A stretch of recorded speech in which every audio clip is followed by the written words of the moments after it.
अस्सलाम वालेकुम दोस्तों, स्टार्ट करते हैं part 2 of chapter 18 digestive tract के साथ। इससे पहले हमने ओरल कैविटी पढ़ ली थी। सेकंड आ जाता है ओरोफेरिंक्स, जो कि ओरल कैविटी को इसोफेगस का कनेक्ट करता है और फूड की पैसेज प्रोवाइड करता है। और इसकी जो एपिथेलियम होती है स्ट्रेटिफाइड स्क्वेमस नॉन किराटिनाइज्ड एपिथेलियम होती है, जो कि थिन लैमिना प्रोप्रिया पे रिजाइड करता है। इसका जो मस्कुलरिस लेयर होती है वो स्केलेटल मसल से बनी होती है ऑफ द फेरिंग्स। फिर इसके बाद स्टार्ट होता है ट्यूबुलर डाइजेस्टिव ट्रैक्ट, जो कि 9 मीटर लॉन्ग है। इसके 4 मॉर्फोलॉजिकली डिस्टिंक्ट पोर्शंस है: इसोफेगस, स्टमक, स्मॉल इंटेस्टाइन और लार्ज इंटेस्टाइन।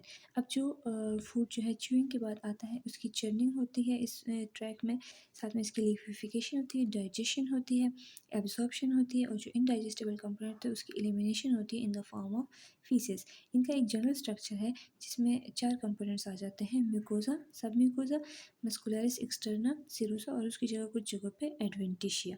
अब सबसे पहला है म्यूकोजा। इसके 3 कंपोनेंट्स होते हैं। इसका एक एपिथेलियम होता है, इसका लेमिना प्रोप्रिया होता है और इसके मस्कुलरिस म्यूकोजा होता है, उसमें मसल्स प्रेजेंट होते हैं। एपिथेलियम जो होता है वो डिफरेंट जगहों पे वेरी करता है। अब जैसे स्टमक में सिक्रीशंस चाहिए तो वहाँ कोलमनर एपिथेलियम होता है, ठीक है। फिर लेमिना प्रोप्रिया है तो वो लूज कनेक्टिव टिश्यू होते हैं और इसमें जो स्ट्रक्चर प्रेजेंट होते हैं उसमें आ जाती हैं mucosal glands, blood vessels, lymph vessels और mucosa associated lymphoid tissue MALT. इसकी जो ब्लड कैपिलरीज होती हैं वो फेनेस्ट्रेटेड मतलब पोरस होती हैं, ताकि जो सब्सटेंसेस डाइजेस्ट और एब्जॉर्ब हो रही हैं वो आराम से सर्कुलेशन में डिफ्यूज़ हो सके, ठीक है। तो इस वजह से पोरस होती है। इसके अलावा बताया कि जो स्मॉल इंटेस्टाइन होता है उसके लेमिनर प्रोग्राम में लिम्फेटिक कैपिलरीज ज़्यादा होती है, क्योंकि वहाँ हमने लिपिड्स और प्रोटीन्स की एब्जॉर्प्शन करानी है, ठीक। अच्छा, अब कुछ जगह पे क्या होता है कि जो म्यूकोजा एसोसिएटेड लिम्फोइड टिश्यू है, इनकी स्पेशल एक ओवल शेप्ड एग्रीगेशंस हो चुकी होती हैं, ठीक है। वो कौन सी जगह पे होती हैं? वो इलियम में होती हैं, वो वर्मीफॉर्म अपेंडिक्स में होती हैं, ठीक है। जहाँ पे इनको कहते हैं पियर्स पैचेस, ठीक है। इनका काम क्या है? इम्यूनोलॉजिकल बैरियर प्रोवाइड करना अगेंस्ट एंटीजन। अब हमने पढ़ लिया है एपिथेलियम, इसका लेमिना प्रोप्रिया, फिर इसका मस्कुलरिस म्यूकोजा आ जाता है, जो कि स्मूथ मसल से बना है। इसकी 2 लेयर्स होती हैं, दोनों ही के फाइबर स्पाइरली जाते हैं, लेकिन इनर सर्कुलर होते हैं, सर्कुलर फॉर्म में अरेंज होते हैं, और बाहर वाले जो होते हैं आउटर वो लॉन्गिट्यूडनली अरेंज होते हैं, ठीक है। ओके। इसके बाद क्या है कि सब म्यूकोजा है उसकी वो बना होता है डेंस इरेगुलर कनेक्टिव टिश्यू से। और सब म्यूकोजा में आ जाते हैं हमारे पास थोड़े से लार्जर ब्लड वेसल्स। इसमें नर्व प्लेक्सिस भी प्रेजेंट होती है, उसमें लिम्फ वेसल्स भी होते हैं। इसमें कोई ग्लैंड्स नहीं होते हैं सिवाय कौन सी जगह पे? इसोफिगस और डुओडेनम में, ठीक। अच्छा, अब यहाँ के जो नर्व प्लेक्सस होता है उसको कहते हैं मीसनर प्लेक्सस, ठीक है। ये याद रखना है। ये कंपोनेंट है जो इंटेरिक नर्वस सिस्टम है, उसके 2 कंपोनेंट्स में से एक कंपोनेंट ये है। फिर मस्कुलरिस एक्सटर्ना आ जाता है। मस्कुलरिस एक्सटर्ना भी जो है वो बना हुआ है स्मूथ मसल से। इसकी भी 2 अरेंजमेंट्स होती है, एक इनर सर्कुलर और एक होती है आउटर लॉन्गिट्यूडनल, ठीक है। और ये स्पाइरली अरेंज होते हैं। अब इनकी कॉन्ट्रैक्शंस जो होती है ना, उससे फिर हमारे पास वो पेरिस्टालसिस मूवमेंट होती है। अब जब इनर लेयर कॉन्ट्रैक्ट करेगी तो गट का ल्यूमेन जो होगा वो कंस्ट्रिक्ट करेगा, जबकि जब आउटर कॉन्ट्रैक्ट करेगी तो गट का ल्यूमेन जो होगा वो वाइड ओपन हो जाएगा, ठीक है। ऐसे ही पेरिस्टालसिस वेव्स बनती हैं। अब क्या कह रहे हैं कि ये जो होती है ना, कुछ जगहों पे जो इनर लेयर होती है, इनर सर्कल, वो ज़्यादा थिकेंड होती है लोकलाइज्ड एरियाज़ पे। वहाँ पे ये स्फिंक्टर बनाती है और स्फिंक्टर की कॉन्ट्रैक्शन से जो होता है ल्यूमेन बिल्कुल क्लोज हो जाता है, ठीक है। जैसे पाइलोरिक रीजन पे हो गया और एसोफिगस और गैस्ट्रिक के बीच का जो स्फिंक्टर है, ठीक है। तो वहाँ पे रिफ्लक्स से बचाने के लिए और नीचे जो है वो कुछ टाइम के लिए फूड जो है वो स्टमक में स्टोर करने के लिए ये स्फिंक्टर्स प्रेजेंट होते हैं, ठीक है। अब इन 2 लेयर्स के बीच में भी एक नर्व प्लेक्सस होता है जिसको माइंटेरिक नर्व प्लेक्सस बोलते हैं और बेक्स नर्व प्लेक्सस बोलते हैं, ठीक है। यहाँ पे भी सिमिलरली मिसनर की तरह मोटर न्यूरॉन्स होते हैं, इसमें इंटर और सेंसरी न्यूरॉन्स भी होते हैं, ठीक। अच्छा, फिर सिरोसा एडवेंटिशिया आ जाता है। सिरोसा क्या है? कि सिंपल स्क्वेमस एपिथेलियम की एक लेयर हो और उसके नीचे जो है कनेक्टिव टिश्यू हो, ठीक है, मतलब बाहर के साइड पे और बाहर जाओ तो। अब एडवेंटिशिया इससे कैसे डिफरेंट है? उसमें ये जो सिंपल स्क्वेमस एपिथेलियम की लेयर है वो नहीं होती है, बस इतना सा फ़र्क है, ठीक है। अच्छा, ये जो सिरोसा होता है असली में क्या होता है? वो जो पेरिटोनियम होता है ना, जो हम पढ़ते हैं कि सारा जो एब्डोमिनल कैविटी है ना वो लाइन्ड हुई है, तो वो जिस मटेरियल से लाइन होती है उसमें एक 2 लेयर्स होती हैं, एक विज़रल पेरिटोनियम, एक पैराइटल पेरिटोनियम। तो जिसका अंदर वाला विज़रल लेयर है ना वो एक्चुअल में सिरोसा होता है, ठीक है। लेकिन सारा ट्रैक जो है वो सिरोसिस से कवर्ड नहीं हुआ, ठीक है? जैसे कि thoracic part of the oesophagus हो गया या एनल कैनाल हो गया, ये कवर नहीं होते और कुछ जगहों पे पार्शियली सिरोसा कवर करता है, जैसे ड्यूोडेनम का कुछ area, ascending colon, descending colon और रेक्टम का, ठीक है? और जो जहाँ पे सिरोसा कवर नहीं होते तो वहाँ एडवेंटिशिया होता है, ठीक? यहाँ पे लार्जर ब्लड वेसल्स होते हैं, लिम्फेटिक्स होते हैं और नर्व्स होती हैं और ये जो होते हैं यहाँ से फिर जो वो होते हैं और विज़रा होते हैं ना एब्डोमिनल, वो कनेक्टेड होते हैं बॉडी वॉल के साथ, ठीक। फिर एंटेरिक नर्वस सिस्टम का बताया गया है कि इसमें जो है माइंटेरिक और मीसनर प्लेक्सस है और इसमें जो होते हैं बहुत सारे मोटर न्यूरॉन्स होते हैं, सेंसरी और इंटर न्यूरॉन भी इसमें प्रेजेंट होते हैं, ठीक है। और क्या होता है कि ये गैंग्लिया बनाए होते हैं इन्होंने और एक दूसरे साथ इंटरकनेक्टेड होते हैं। ये एक सेल्फ सफिशिएंट सिस्टम होता है और इसका इन्फ्लुएंस इस पे सिम्पैथेटिक और पैरासिम्पैथेटिक नर्व फाइबर्स का आता है। सिम्पैथेटिक इसको इनहिबिट करता है, इसके गैस्ट्रिक की सिक्रीशंस को भी इनहिबिट करता है, पेरिस्टालसिस को भी। जबकि पैरासिम्पैथेटिक जो है वो एक स्टिमुलेटरी इफेक्ट होता है इस पे, ठीक है? सिक्रीशंस भी इंक्रीज़ करता है और पेरिस्टालसिस भी इंक्रीज़ करता है। अच्छा, फिर ये बताया गया है कि इसके जो सेंसरी न्यूरॉन्स होते हैं, वो भी हमारे पास सिग्नल जो है वो ब्रेन की तरफ लेकर जाते हैं, ठीक है? और वो कौन से वो होते हैं वो हमारे पास होते हैं सीलिक और मेसेंटेरिक प्लेक्सस में, ठीक है। अच्छा, फिर क्या है कि लेकिन एक्सपेरिमेंट्स बताती हैं कि एंटेरिक नर्वस सिस्टम जो है वो अलग से भी काम कर सकता है। वो सुपरविजन की ज़रूरत नहीं होती है उसको सिंपैथेटिक की और पैरासिम्पैथेटिक की, ठीक है। तो इस वजह से हम कहते हैं कि ये एक third division of autonomic nervous system भी है। इसका पूरा स्ट्रक्चर, जनरल स्ट्रक्चर पढ़ने के बाद अब हम एक-एक पोर्शन के ऊपर जाएँगे। पहला है एसोफेगस। एसोफेगस क्या है? एक ट्यूबुलर मस्कुलर स्ट्रक्चर है और ओरोफेरिंक्स से स्टार्ट होता है और स्टमक पे एंड होता है, ठीक है? और इसमें क्या होता है? इसमें हमारे पास म्यूकोज़ल फ़ोल्ड्स होते हैं, ठीक है? उसके बीच में ग्रूव्स भी होते हैं और पेरिस्टालसिस से फूड मूव करता है, ठीक? इसकी जो है इसमें सारे लेयर्स होती हैं, म्यूकोज़ा होते हैं, सब म्यूकोज़ा, मस्कुलर एक्सटर्ना और इसमें एडवेंटिशिया होता है ऊपर जो थोरैसिक पोर्शन होता है, ठीक है? म्यूकोज़ा इसका stratified squamous non keratinized epithelium होता है, उसमें लैमिनिया प्रोप्रिया होता है, उसमें ग्लैंड्स होते हैं जिसको एसोफेजियल कार्डिक ग्लैंड्स बोलते हैं, कार्डिक क्यों बोलते हैं?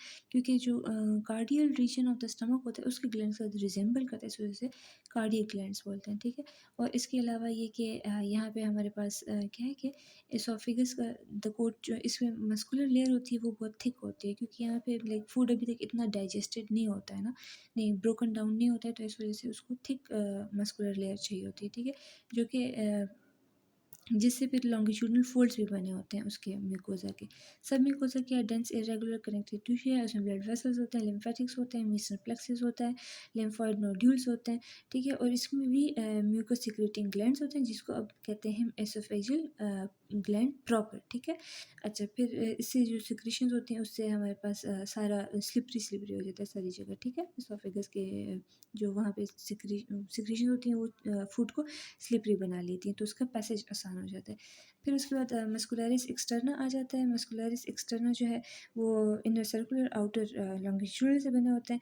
अब यहाँ पे क्या है कि यहाँ पे स्मूथ मसल्स भी और थोड़े से स्केलेटल मसल भी है। कैसा? जो इसका अपर पोर्शन है ना एसोफेगस का, वो स्केलेटल मसल से बना होता है, जबकि मिडिल थर्ड जो होता है वो हमारे पास मिक्स होता है, स्केलेटल और स्मूथ, और लोअर जो होता है वो स्मूथ होता है, ठीक है। फिर उसके बाद एक इसमें भी मस्कुलरिस एक्सटर्नल में क्या होता है हमारे पास माइंटेरिक प्लेक्सस भी प्रेजेंट होता है। अच्छा, उसके बाद फिर बताया गया कि वही जो थोरेसिक और सर्वाइकल रीजन थे वो एडवेंटिशिया से बने हुए थे और आगे जो होते हैं वो एब्डोमिनल पार्ट जो होता है वो सिरोजा से कवर्ड होता है। फिर स्टमक आ जाता है। स्टमक में डाइलेशन की पोटेंशियल ज़्यादा होती है क्योंकि उसने 2 to 3 लीटर ऑफ मटेरियल को स्टोर भी करना होता है। इसमें फूड की चर्निंग होती है, इतना बिल्कुल इतना कि जिससे ग्राइंडर या ब्लेंडर टाइप होता है कि वो कायम बन जाता है, ठीक है।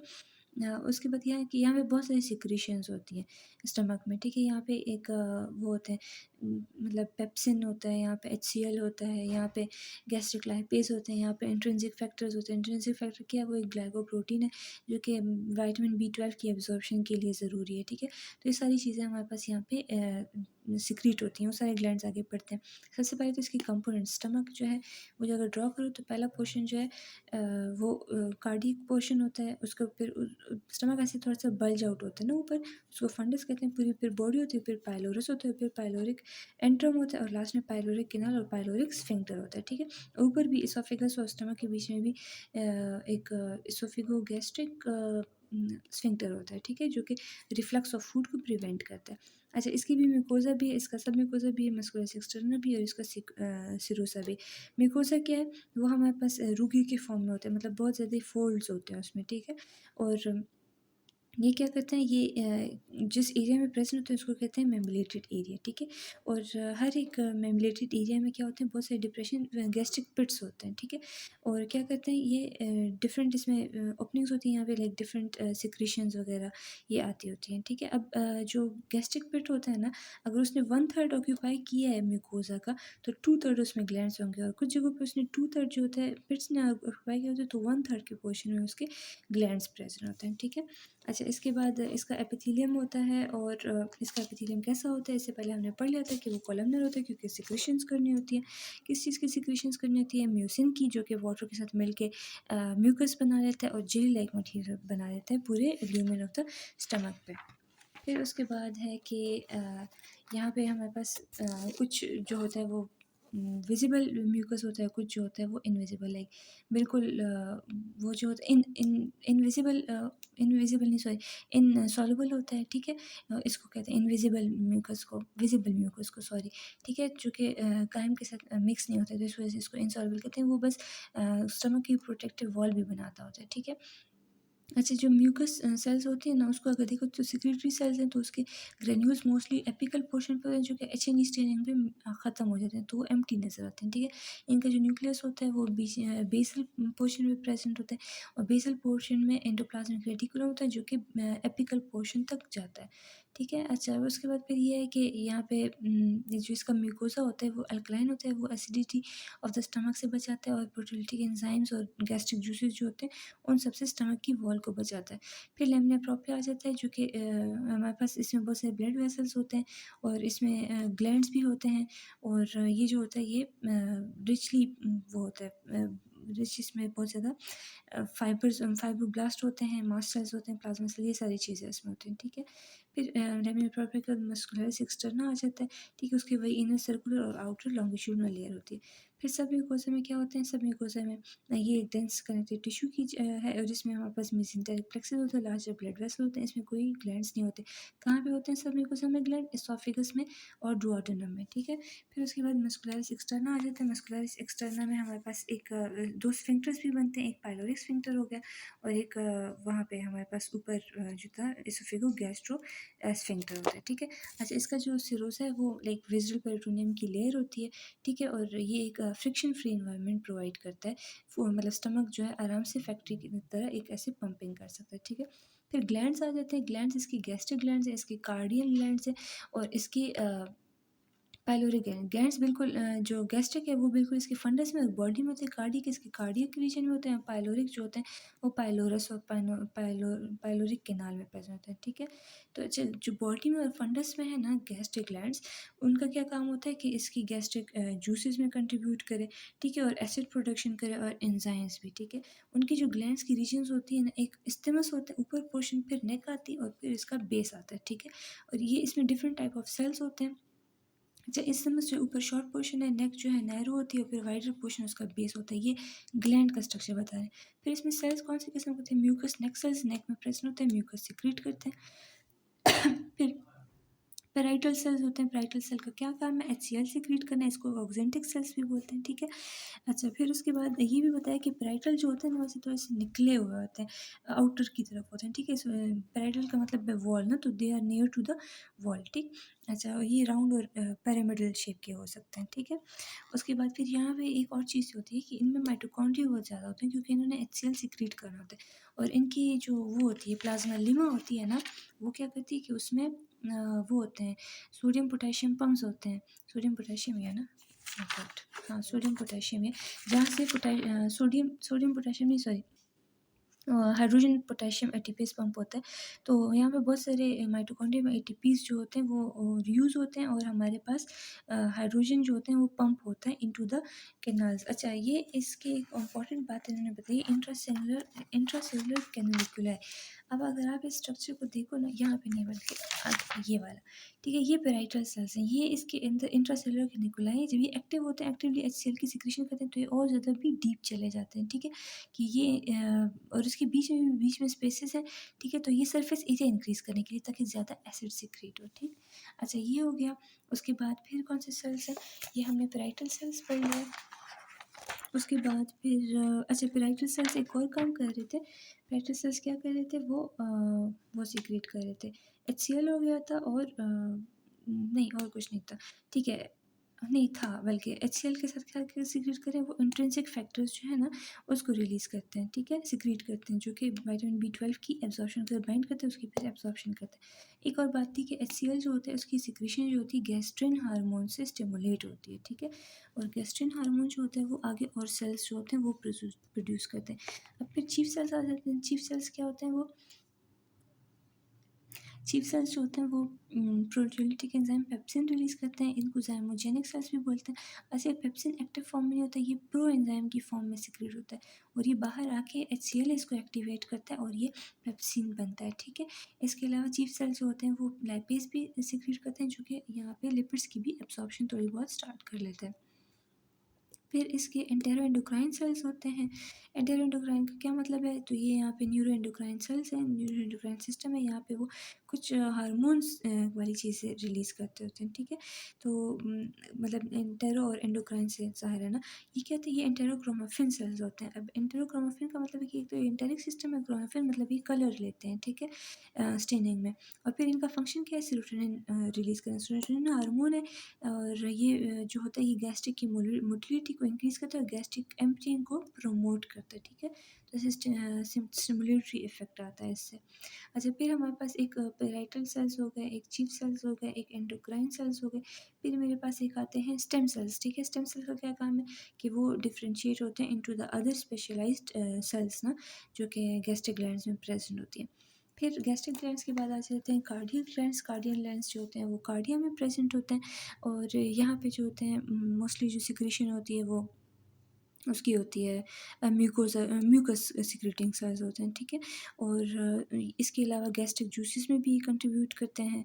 और बस यहाँ पे ये बता कि यहाँ पे एक जो एसोफेजियल कार्डिक ग्लैंड्स है, वो एसोफेजियल एपिथेलियम को गैस्ट्रिक जूसेस से भी वो करते हैं, उसके रिफ्लक्स से भी डैमेज से, पॉसिबल डैमेज से वो बचाते हैं, ठीक है। और इसके अलावा ये कि म्यूकोजल सेल्स जो होते हैं वो लाइसोजाइम्स भी सिक्रेट करते हैं, तो कोई किसी चीज़ को डाइजेस्ट करना हो तो उसमें हेल्प करते हैं, ठीक है। फिर पाइलोरिक ग्लैंड्स आ जाते हैं। पाइलोरिक ग्लैंड्स होते हैं वो पाइलोरिक रीजन, पाइलोरिक एंट्रम और पाइलोरिक कैनाल में पाए जाते हैं। उनका क्या है कि वो क्या रिलीज़ करते हैं, पाइलोरिक ग्लैंड्स जो होते हैं ना, उनमें भी इंटेरो एंडोक्राइन सेल्स होते हैं, इनको जी सेल्स बोलते हैं। और ये क्या रिलीज़ करते हैं, ये गैस्ट्रिन हार्मोन रिलीज़ करते हैं। गैस्ट्रिन क्या कर रहा था, वो एचसीएल की प्रोडक्शन को पेराइटल सेल्स से स्टिमुलेट कर रहा था कि उसकी प्रोडक्शन हो, ठीक है। और आगे इंटेस्टाइन हम नेक्स्ट वीडियो में पढ़ेंगे, वो इसका पार्ट 3 और लास्ट पार्ट होगा इंशाल्लाह।